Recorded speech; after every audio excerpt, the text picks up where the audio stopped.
नमस्कार दोस्तों, मैं श्रीधरनाथ तिवारी आपके सामने प्रस्तुत हुआ हूँ।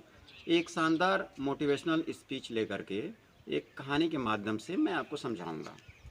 इसको ध्यानपूर्वक सुनिएगा और अपने जीवन में उतारिएगा। इसको मैं एक कहानी के माध्यम से समझाना चाहूँगा। एक बार की बात है कि एक राजा था। उस राजा ने एक प्रतियोगिता रखी, एक पेंटिंग चित्रकारी की प्रतियोगिता रखी। उसके राज्य में बहुत से लोग, बहुत से चित्रकार, बहुत से पेंटर आए, दूर दूर से देश देश के पेंटर आए। ठीक है, उसने प्रतियोगिता रखी कि जो भी सबसे सुंदर अच्छा चित्र बनाएगा उसको एक आकर्षक इनाम दिया जाएगा। सभी चित्रकारों ने अलग अलग तरीके से पेंटिंग बनानी शुरू की। प्रतियोगिता आरंभ हुई तो सभी चित्रकारों ने अलग अलग तरीके से पेंटिंग बनाना प्रारंभ किया। कुछ चित्रकारों ने प्रकृति का सुंदर मनोरम चित्र बनाया, कुछ चित्रकारों ने सूरज, चांद, तारे बनाए, कुछ चित्रकारों ने प्रकृति की छटा का मनोरम चित्र बनाया, कुछ चित्रकारों ने एक सुंदर स्त्री का चित्र बनाया जिसमें नक्श का वर्णन किया जाए तो बहुत ही सुंदर था। तमाम अलंकरणों से सुसज्जित स्त्री का चित्र था। एक चित्रकार ने एक डरावनी तस्वीर बनाई थी जिसको देख करके सभी को भय लगता था, डर लगता था, और उसके नीचे लिखा था हु एम आई। वह तस्वीर कुछ इस प्रकार से थी। उसमें क्या था कि एक व्यक्ति का चित्र बना हुआ था और उसके बाल आगे से लटक रहे थे, आगे के बाल थे, लटक रहे थे, और पीछे से वो गंजा था। ऐसा प्रतीत हो रहा था कि कोई भूत हो, कोई डरावनी तस्वीर हो। और नीचे लिखा था हु एम आई, मैं कौन हूँ, मुझे पहचानो। तो कुछ समय बाद प्रतियोगिता समाप्त हो गई। फिर उसके बाद निर्णायकों ने निर्णय करने की घोषणा की। निर्णायक आपस में बातचीत करके निर्णय लिए। फिर निर्णायकों ने तरह तरह की बातें की और बाद में विजेता घोषित किया। जब विजेता का नाम अनाउंस किया गया और पता चला कि वही तस्वीर जो डरावनी सी प्रतीत हो रही थी, भूतिया नज़र आ रही थी, उसको विजेता घोषित किया गया था। इसको देख करके तमाम चित्रकारों ने जो भी अच्छे अच्छे चित्र बनाए थे उन्होंने विरोध प्रदर्शन किया। उन्होंने कहा ये कौन सी बात हो गई, शायद निर्णायकों से कोई भूल हो गई है, जिन्होंने अच्छे चित्रों को तो महत्व नहीं दिया और एक घटिया सा और क्रूप सा चित्र को उन्होंने विजेता घोषित कर दिया। ऐसा क्या हो गया? बाद में जब पुरस्कार की बारी आती है और पुरस्कार दिया जाने लगता है तब उस चित्रकार को बुलाया जाता है।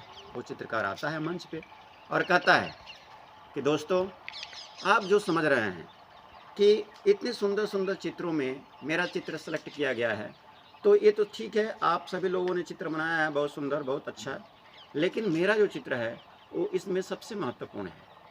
क्या है, इसकी मैं आज व्याख्या भी करना चाहूँगा।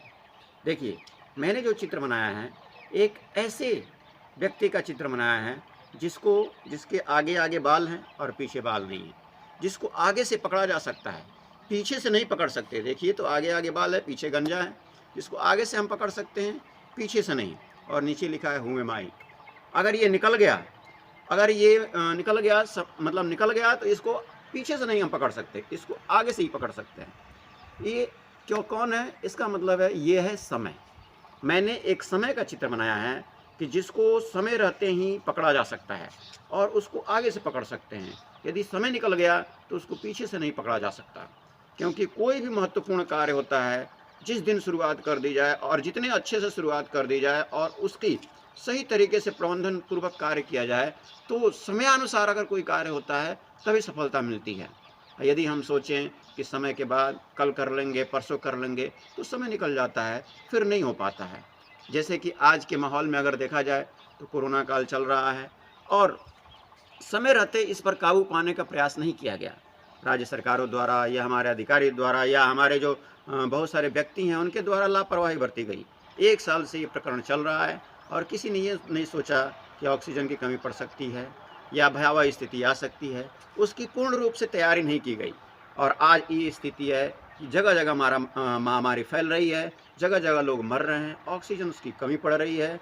अगर इसको समय रहते पहचान लिया गया होता तो शायद आज ये जो भयावह स्थिति है वो नहीं आई होती और इसको आगे से पकड़ा गया होता। और यदि ऑक्सीजन की तैयारी की गई होती, पूर्ण रूप से तैयारी की गई होती, लोगों ने लापरवाही नहीं बरती होती, तो हो सकता था कि आज हम कोरोना को हरा सकते थे और उस पर विजय प्राप्त कर सकते थे। तो दोस्तों, मेरा ये कहना है कि कभी भी समय को न गंवाइए, समय रहते कोई भी कार्य समय रहते उसको कर लीजिए। यदि समय निकल जाएगा फिर आप काम करने की कोशिश करेंगे तो कार्य पूरा नहीं होगा और वह भयावह स्थिति ले लेगा और फिर कार्य करने में मुश्किलें आएंगी। इसलिए मेरा ये अनुरोध है मेरे भाइयों से, मेरे प्रतियोगी परीक्षार्थियों से, मेरे जो भी कॉम्पिटिटर हैं उनसे, कि कभी भी जिस कार्य को आप कर रहे हों उसके लिए समय का सदुपयोग करना सीखें और उसको आगे से पकड़ने का प्रयास करें। समय रहते यदि आप काम कर लो जाओगे तो आपको सफलता अवश्य मिलेगी, लेकिन यदि समय निकल गया तो आपको सफलता नहीं मिलेगी। दोस्तों, मेरे इस वीडियो से, मेरे इस कहानी से यदि आपको कुछ सीख मिली हो तो प्लीज़ इस वीडियो को लाइक, शेयर और सब्सक्राइब अवश्य कर दीजिएगा। धन्यवाद।